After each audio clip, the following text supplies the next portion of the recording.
Hi guys, this is Robin and Sandeep, and we're going to go over all of Topic 5 today. That includes the Topic 5 assessment and city planning and word list. So the first thing we're going to do is go through the assessment. We're going to go through this short answer question and then also the open response question. So we'll start with this one. You're given an array that has 5 values, and then you iterate through the array and execute this nasty statement right here. So we're going to walk through it.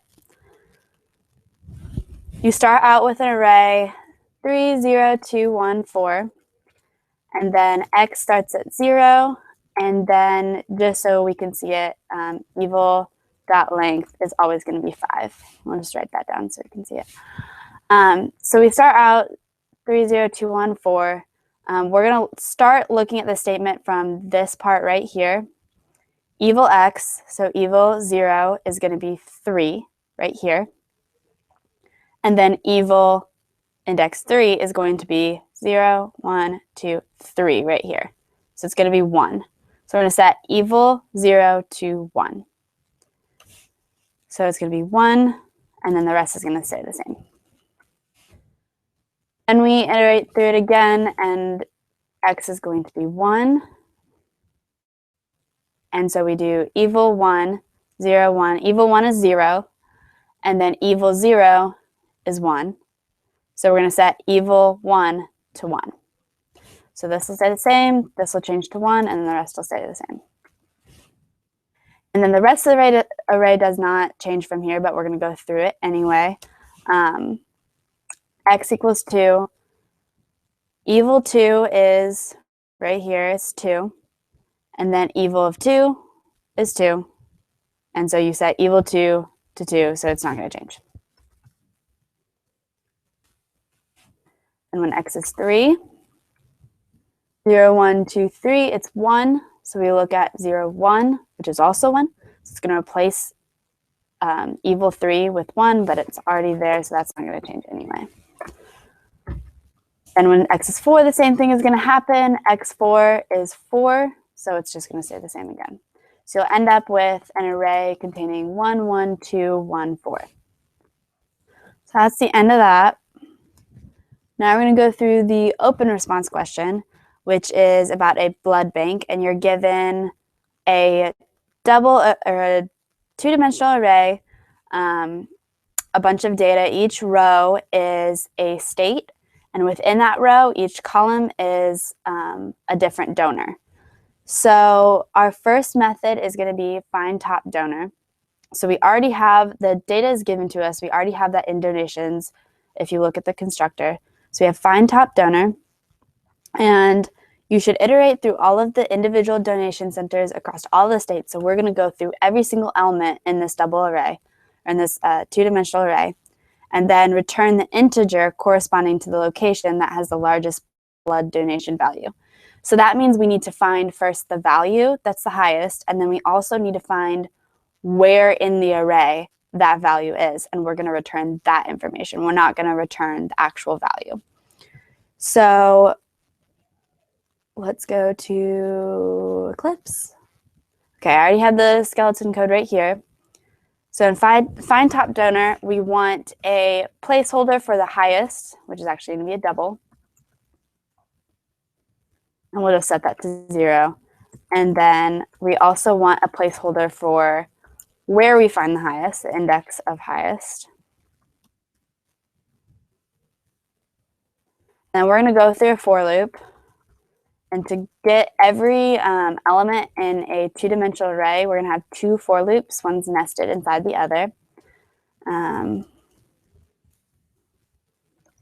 Length. And then x plus plus. And then inside that for loop, we're going to have another one. I just always use x and y. It doesn't really matter. And then instead of, this is actually donations. And then instead of donations.length for the second for loop, we want to take care of all the cases, including if you're given a jagged array. So if you're given a jagged array, that means that you have a certain amount of rows, which is donation.length. But each column for each one of those elements in the row, for each row, there may be a different number of columns.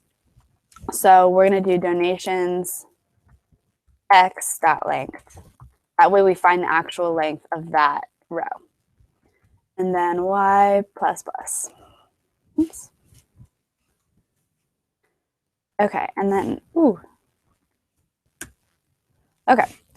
Inside these nested for loops, we want to find the highest value. So we're going to do if donations x, y is greater than the highest. If that's the case, we want to replace the values of highest and index of highest. So highest is now going to be donations x, y. That way we can compare future values to this new highest value. And then we're going to set index of highest. Now, one problem we're going to run into is we can't just set it to x times y or x times donations.length plus y. We have to, again, in the case of a jagged array, we have to have a counter variable. I'm going to create that up here, and then we're going to set that to count, and then this is going to happen. We're going to add to the counter. We're going to add 1 to the counter. Even if this if statement doesn't execute, we're going to add it after the if statement. That way we can count every single element that we've already checked. And then at the end, we'll return index of highest. So that's this first method. Find top state. In find top state, you should iterate through all of the individual donation centers across all of the states, returning the integer corresponding to the state, which is our row number, which is our x value, that has the largest total blood donation value. Okay, and this is the, okay. So this is just an example.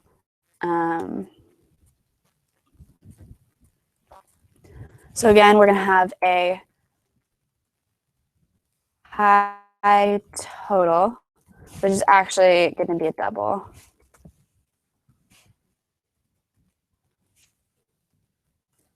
Zero, and then we're also going to have an index of the highest state equals 0. And now we're going to iterate through the array.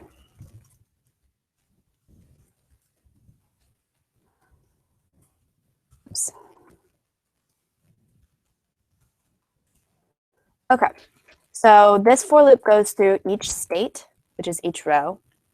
And then what we want to do is we want a sum of all of the donors for each state.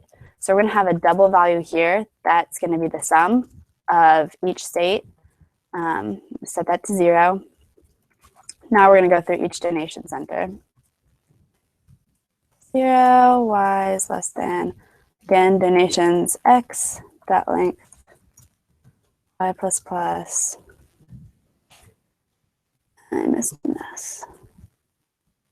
Okay, and then we're just going to add to the sum.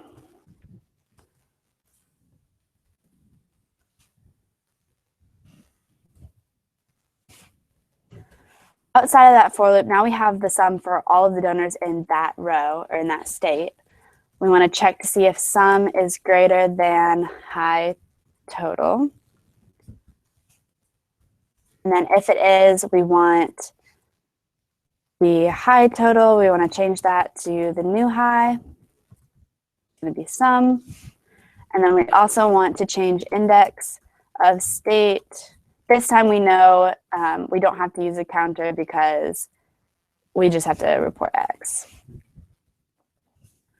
And then one thing we want to do after that is done is, oh, well, we already set sum to 0. Ignore that. And then we'll return index of state. A couple of, one of the biggest mistakes that a couple people were making was they had sum up here, which is fine. You can have sum up here instead of here.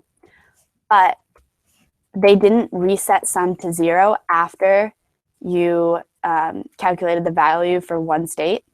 So if you don't reset sum to 0, it's just going to count the sum for all of the donations. It's not going to separate it by state. So if you initialize this up here, you're going to want to set sum to 0 before you go through each donation center. And then make donations is super simple. You're just going to do donations, row, column. That's this information right here. And then you're just going to add to them out. All right, so that is blood bank. Now we're going to move on to the city planning. Ooh, that's kind of big. Now we're going to go on to city planning. And then, okay, so in this assignment, using two-dimensional arrays again, since this is our data structures topic, design a class called city planning. It's going to hold one instance variable, a main method, a constructor, and 3 class methods. So we're just going to, first step is write an empty main method. You could use this method later to test your code. We won't do that here. Oh, it's already up here. Okay, so public static void main string args. There's our empty main method. And then we want create one instance variable for your class, a two-dimensional integer array called foot traffic. This will hold an integer value for each block of the city, representing the daily average foot traffic. That's not really important. So we just need to create a two-dimensional integer array called foot traffic.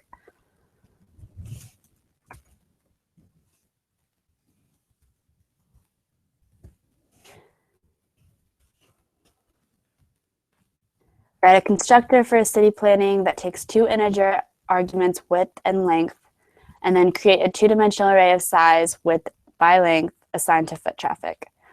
And then also, here, let's do that real quick.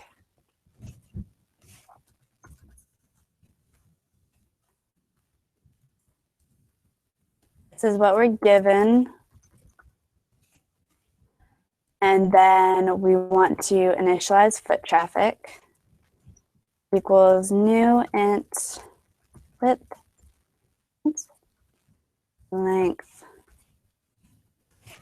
Okay, now what else does it want us to do? Initialize this array, import and use the random class. So at this point, if you haven't used the random class before, you would go to the Java API and look that up and see what the methods are, and see how to use it. And then for each element of the two-dimensional array, generate a random decimal value and a random integer value. If the random decimal value is less than 0.2, assign the cell a value of 0, otherwise assign it a random integer value. Okay, so in this project, this is one of the projects where there's lots of different ways to do it. Our project is starting to get a little bit more complicated. So this little disclaimer, this is only one way that you can do it. You can do this several different ways. So we're going to start by creating a random object.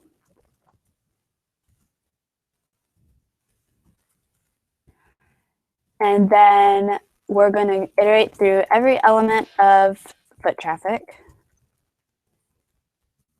We should know how to do this by now. You can use width. You can use width, or you could do foot traffic.length.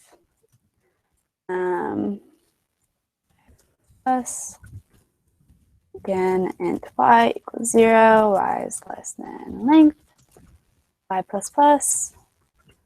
Okay, so we are going to create a random, what are we doing? Generate a random decimal value, 0 to 1 exclusive. Okay, so this is where, if you looked on the Java API, you would see that the method r.nextDouble, oops, can't type today, is going to give you a random double between 0.0 and 1.0 exclusive. So you don't really have to adjust that or do anything to that. What we are going to do is, if this value is less than 0.2, then we're going to assign foot traffic x, y, 0. And then if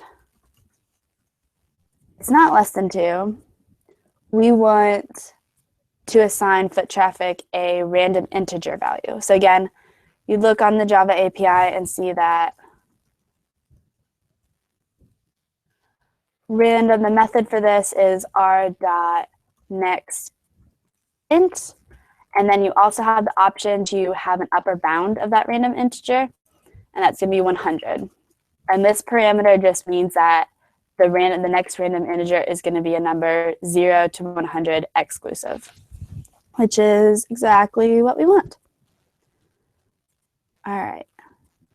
So that is going to take care of the constructor. Now we want to define the following 3 methods. We want print map. It should take no arguments and return no value. So the way we write that method signature is public void, because it doesn't return anything. Is it print map? And it's not going to take in any arguments. This method should be designed to write every element of foot traffic to the terminal window and do such that the number of rows and columns is represented accurately. If the element is less than 10, print a leading 0. Okay. So that just means we're going to go through each element of the array again. Now we don't have access to width and length anymore because those are not instance variables. Those are just the parameters of the constructor. So we're going to have to use foot traffic.length instead. Plus, do it again. X.length plus, and then it did say that if foot traffic is less than 10, you should print a leading 0. I think that just takes care of spacing. So if foot traffic x, y is less than 10, into system.out.print. We're not going to print line, we're just going to print 0. And then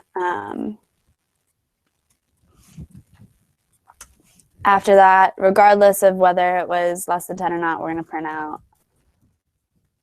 Again, not print line, we're just going to print. Is there an undo? Perfect. Foot traffic x, y plus, and then we're going to put a space after it so it looks nice. And then what this is going to do is print each value, but it's all going to print it on one line because we didn't do print line. So we're going to come out of this for loop right here. So after each line, we're going to just print. This time we're going to do system.out.println. We're just going to print a new line.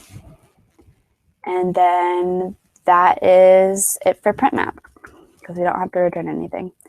So now we're going to go to calculate value. No, we're doing find best location. The method find best location should take no arguments and return a string. So let's do that real quick. I'm just going to return a string, find best location, no arguments. That's not how you spell location. Location. Okay. This method should be designed to find the maximum predicted value of the foot traffic for any empty element of the array. So that means is we're going to iterate through every element of the array, and then we're going to first check to see if that element is 0, and if it is, then we're going to calculate then we're going to call calculate value. So a string containing the row column pair that contains the maximum predicted value should be returned. So this is just telling us how we're going to format our return value. And then for more information, finding the predicted value, see the method definition for calculate value. So what that means is we're going to write find best location as if we've already written calculate value. Then we're going to go back and write calculate value. calculate value is going to return a double that is going to be the estimated foot traffic. If you read ahead, that's what that is doing. So we'll go over that a little bit later, but for right now, we're just going to assume calculate value is going to return a double that we're going to calculate the highest of. So we're going to iterate. Actually, we're calculating the highest value, so we need a, like we did for blood bank, we need a highest equals 0, and then this is going to be like our, where we had the index of state or the index of highest. This is kind of going to hold where the highest is column and row. I'm going to keep track of which one's the current highest.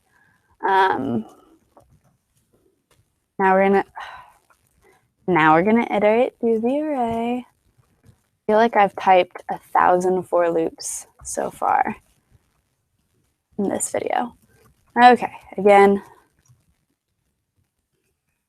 less than foot traffic x dot length in case it's a jagged array, which we actually know it's not because we defined width and length here. But that's okay. We're going to do it this way anyway because better safe than sorry.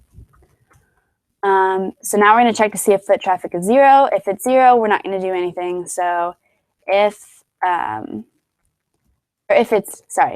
is 0, we have to calculate the best value or calculate the value. If it's not 0, we're not going to do anything. So if foot traffic x, y equals 0, then we're going to find the calculate. Actually, okay, so we're going to have a temporary variable here. And we're going to set that temporary variable to calculate value. Calculate value x, y. And it's going to have a red line there until we define calculate value. If the temp is... Okay, so the reason we have a temporary variable here is just so we don't have to call calculate value twice and do all of calculate value twice. It's totally fine if wherever you see temp, you just replace with calculate value. That doesn't really matter. If temp is greater than the highest, then we're going to replace highest with the temp.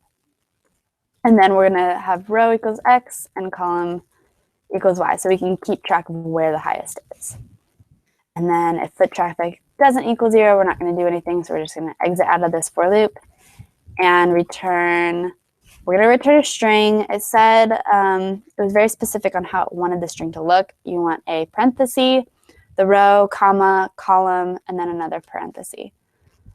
So we're going to have return parenthesis plus row plus comma plus column plus parenthesis. And that's how we're going to return that. Okay, last method, calculate value. This is probably the most difficult one to understand what's going on. So it's going to take 2 integer arguments and it's going to return a double. So public, it's going to return a double, calculate value, and then what did it say with parameters? It's going to take 2 integer arguments. Int, what are they going to be? This method should be designed to iterate through each element that is adjacent to the element specified by the integer argument, so row and column. So that's where we, So when we called it up here, we used x and y to find the calculated foot traffic of foot traffic x, y. So this is going to be row, int, column.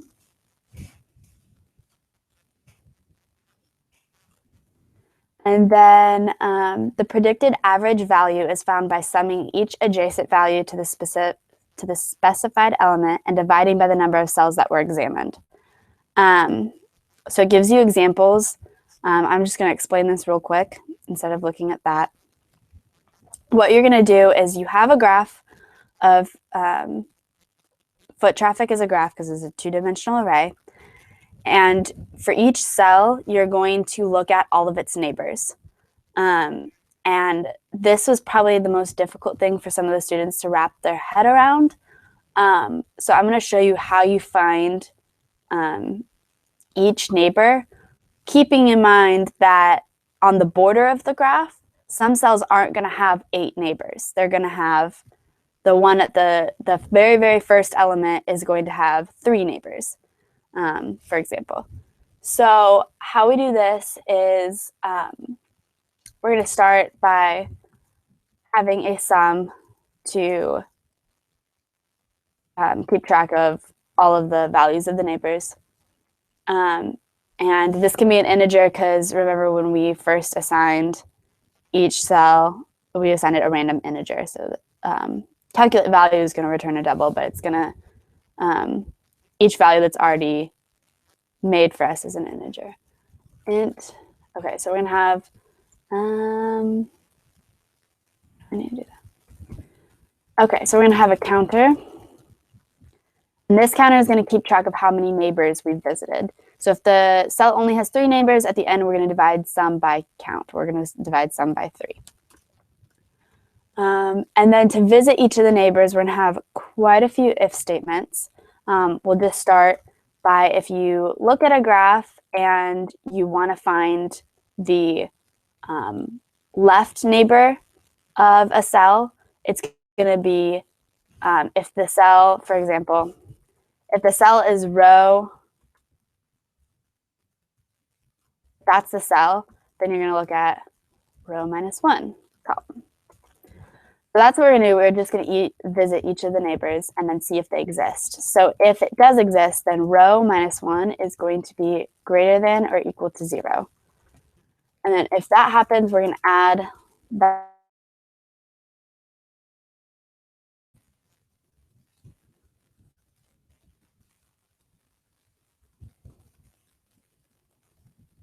And then we're going to increase the count. And then inside this if statement, so we already know that row minus 1 exists. It is not outside the bounds of the array.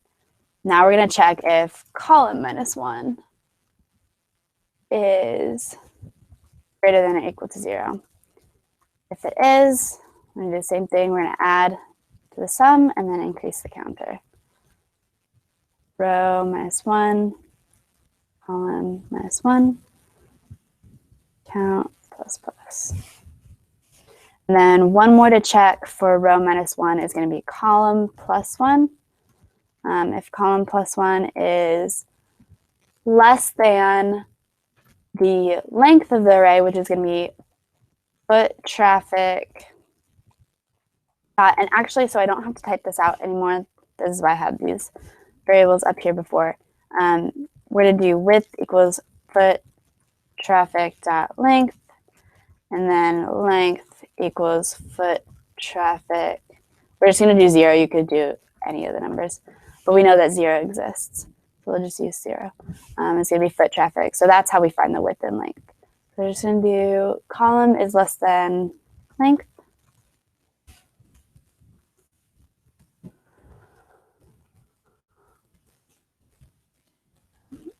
Row minus 1, column plus 1.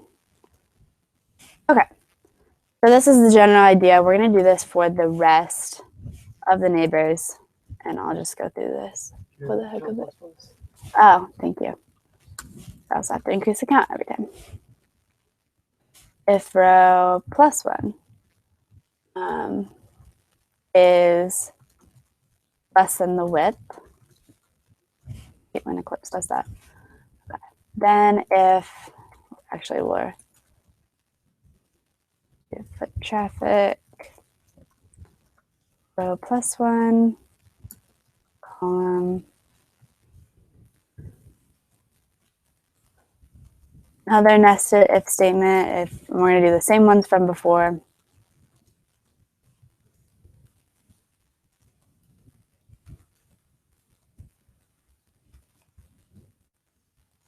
With row plus 1 instead.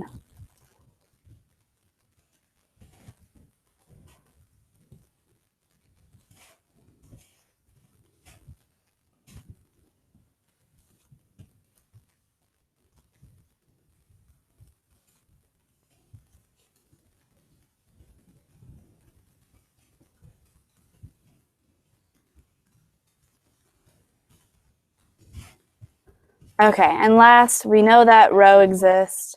Thank you, I keep forgetting that. Count plus plus. Every time you add to the sum, you have to add to the count. Okay, we already know that row exists because we're given that value up here. So we're just going to do if column plus, or to stay consistent,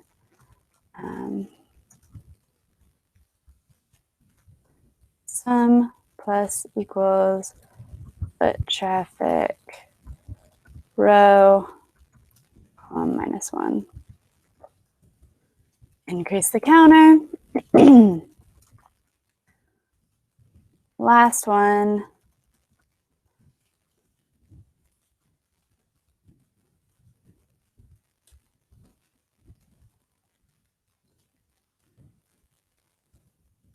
Last one. All right.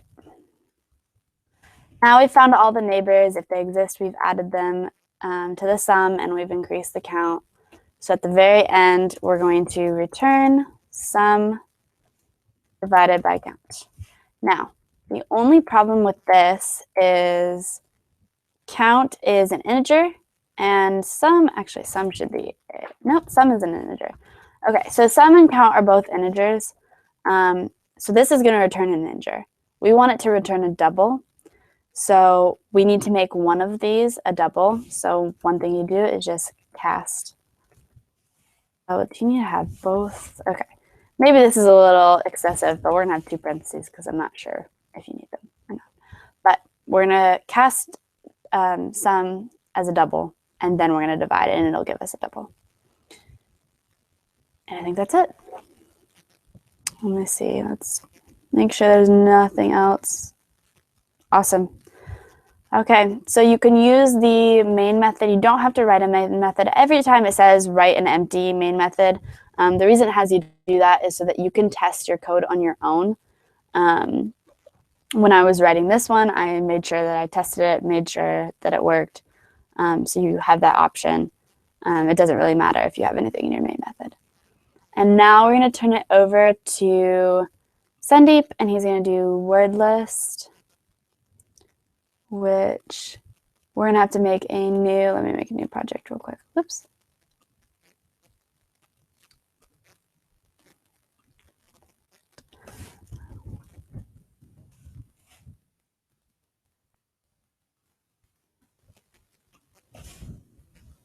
Only one class. Okay.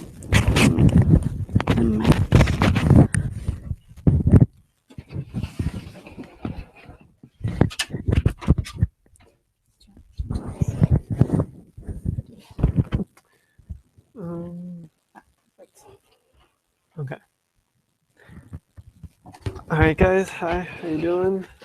So we're gonna go through word list. So let's see what we have to do. There we go. So we have the class already. We just need to make main and 2 instance variables. The first one's going to be a string array called words, and the second one's going to be count. So let's get that going.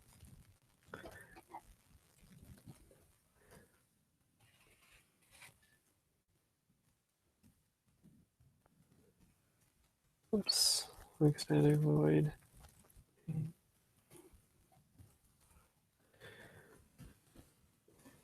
Okay, and let's get the instance variables.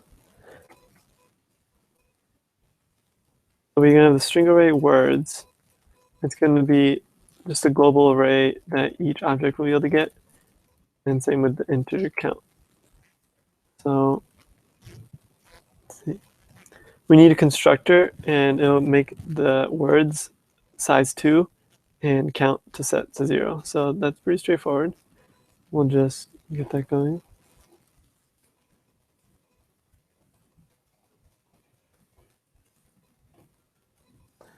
So we're going to set words equal to a new string array. And so this is set to size 2, even though we're told that arrays are 0 index. This will set the size to 2, but the indexes will be 0 and 1. So don't forget that. Okay. So now we got to set up some methods. So the first one's going to be add word. So we'll take a string and return an integer. So there's a few things we got to test. We have to make sure that the word the word that we want to add isn't already in our words array. If our words array is full, we'll have to double the capacity. So right now it's at 2. So if we try to add a third word, we'll have to double the capacity to 4. And if there is space in the array, then we just add it into the next open position. And we'll return number of words, which is count. So let's do that. And add.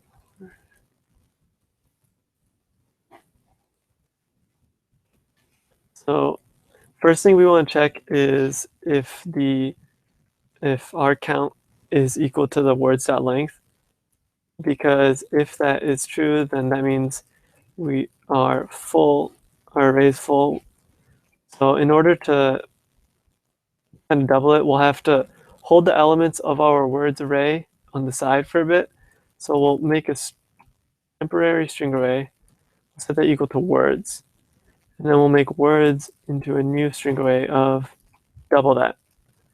So take that length, the old length, and we'll multiply by 2. So that'll make the words be able to hold more. But now we have to set the indexes in words back to what they were. So temp holds the old values of our words array before we doubled it. So we'll just reset those to temp. Okay. And then, after that, then we've doubled the array if we needed to. Now we have to check if the word is already in the list. So we'll just make a quick iteration through the full array. Because at this point, it's just back to words, back to normal. So we'll compare each element in here. And when we're comparing strings, remember we have to use the dot equals. So what this will do is if our word is equal to what we're trying to add, we'll make sure that doesn't happen. So we'll just return count, and you can have like an output, like tried to add a word that already exists. So the user kind of knows where they went wrong. So if we make it through all that, then we can just set our words count, because count will store the index of the next word, which will also be storing however many words we have. So we'll set that equal to word, and we got to make sure we iterate count. And then we just return count, and there we go. So next we have to do remove word. So that will return void. It'll take a string argument, and we'll have to remove a word. But the tricky part is that once you remove a word, everything to the right of it has to shift. So we'll have to keep that in mind when we're making our remove word.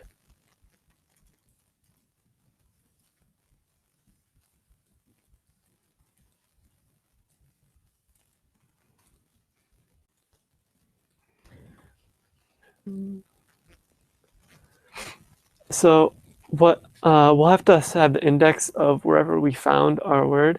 So we're just going to hold that to -1 right now, since our index should never be -1. It'll be easy to know if everything's working properly. So first we're just going to go through the array.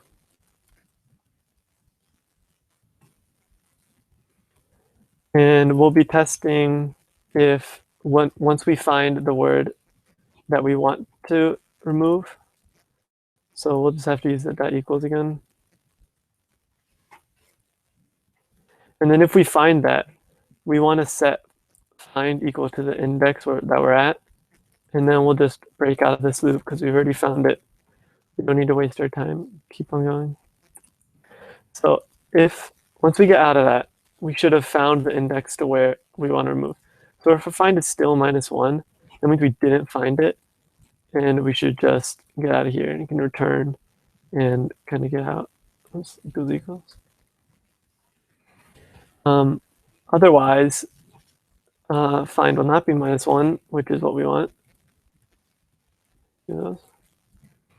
So now, since we found it, we have to make sure everything to the right of find is shifted to the left. So we'll just iterate from find onward through the rest of the array. And we'll make sure we replace. So we'll set words at I, which is the first index will be at find, equals the next index. So when we're doing this, we have to be careful we don't go out of bounds. See, normally we only go towards that length. But here we'll have to go towards that length -1 to make sure we don't go out of bounds with this +1 statement. And when we remove a word, we want to make sure we subtract count because we have one less word in our array. Okay. What else? We got to do find word. So we'll return the index of where the word is, and return -1 if we cannot find the word. So we found words already before. It shouldn't be too hard.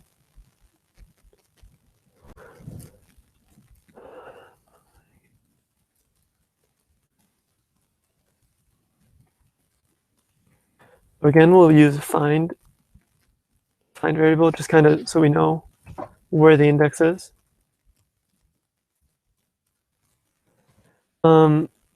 Another thing, we can only iterate up until count.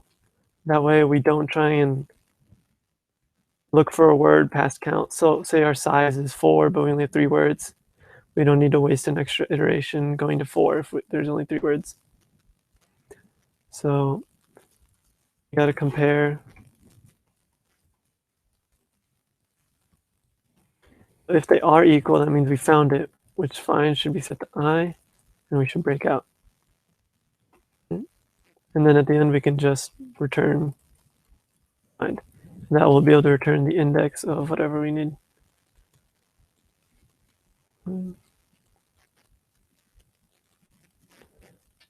Next, we'll need equals. It'll take a word list argument, return a Boolean. So let's get started there. The tricky thing to remember is that you can get the array of the word list argument, but you have to remember that it's a instance variable. So it's a bit trickier to access.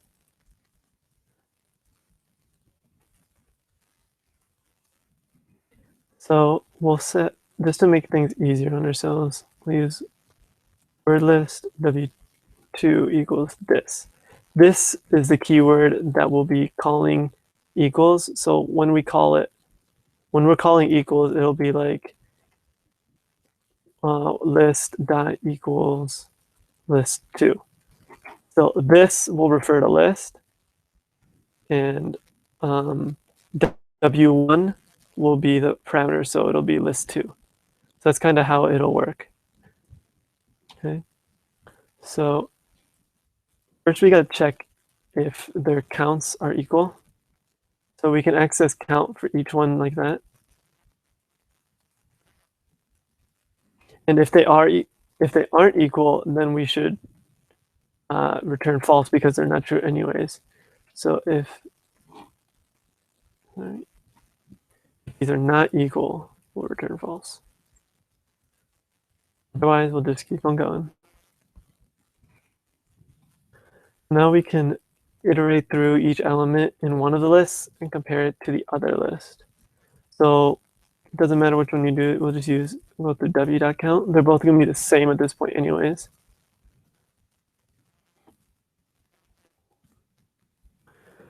So we want to see if w2.words I equals w1 words I.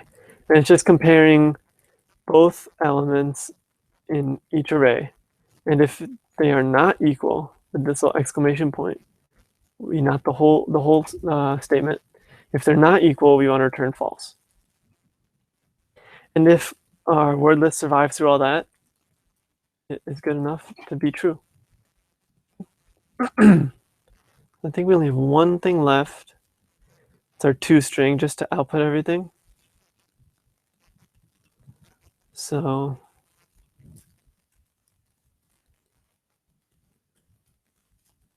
we're going to be returning a string, and we don't need any arguments because it'll, just like it was called up here with list as this, we can use this again. So we'll make a string output, and we know it'll be equal to, at the beginning, see what the specific, what they want. There are there are count words in the word list, and then new line element, new line element, new line element. So there are count, oh sorry, this dot count words in the list, and we'll include a new line character.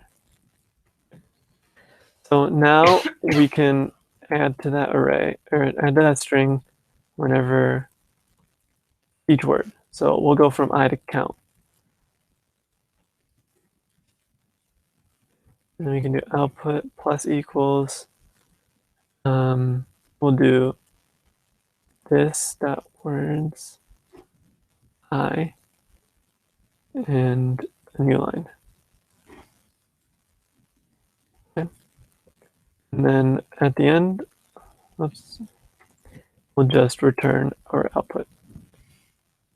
And that will just print out everything in a clean way. So you can test in main all of this by just creating a word list. So remember, this is just how you create a new word list. And the constructor takes no arguments. It takes no arguments, it just creates it like that. So that's all we need to do to create it. And then you can just do w1.add word, say, when at computer. And then we should be able to just do w1.toString. And like that's just how you would test it. You can add in, remove words, whatever you need. And then if you want to create another one, test equals, you do the same thing. And then you can just test w1 equals, sorry, w1 w2. And then you remember these are going, this will return Boolean. You know, this will return in a string.